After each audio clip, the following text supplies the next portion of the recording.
Hi, good morning. Welcome to Business. My name is Darryl Kwao. A Deputy Minister of Food and Agriculture has reiterated the commitment of government to develop the agri sector. Speaking at the opening ceremony of a two-day knowledge exchange conference on farmer-led irrigation development in sub-Saharan Africa, the Minister, Alhaji Hadi Teferu, said government will open up investment space for small-scale farmers to access technology for farmer-led irrigation. Here's more in this report.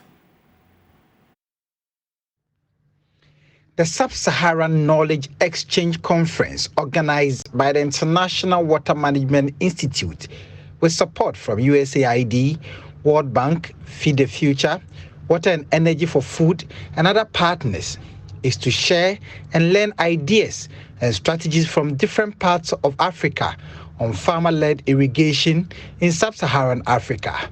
The conference brought together stakeholders in the agricultural sector across Africa. Dr. Olufunke Kofi is a country representative of the International Water Management Institute of West Africa. Yeah, the International Water Management Institute has convened this meeting together with other partners. We want to capture lessons that have been learned in implementing farmer-led irrigation development all over Africa, Sub-Saharan Africa particularly. We realize that in many countries there are quite a lot of interventions. There are many practices, good practices.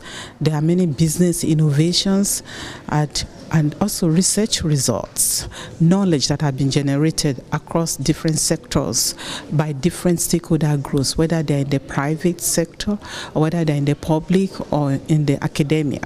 So the essence is to bring everyone back together so that we can actually capture all the lessons, discuss where are we in this trajectory of growth with farmer-led irrigation development, where are the gaps, and what should we be doing now going forward.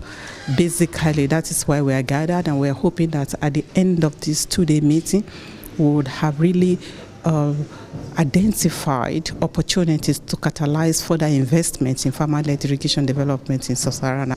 The way it is called, it is farmer-led.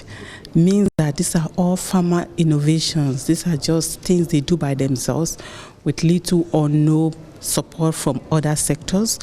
And it's all dependent on their access to water to do something like dry season farming, their access to resources, access to markets and to information and to knowledge. So in many cases, some of these things are lacking.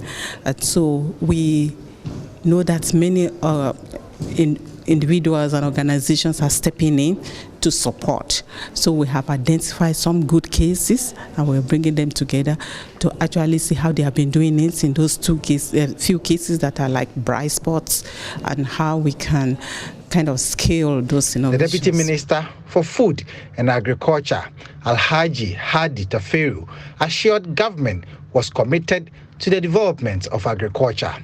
He also expressed confidence that a farmer-led irrigation will help mitigate the effect of climate change. The Bank of Ghana has been committed to the agriculture sector over the years because agriculture remains the backbone of the country, contributing 60% of Ghana's workforce and 20% of GDP in 2020. Due to climate change, with unprecedented climate variabilities, the sector contribution to GDP is projected to decline by 0.8% to 2.5%. And food production itself also to decline by 7% in this year to 2050.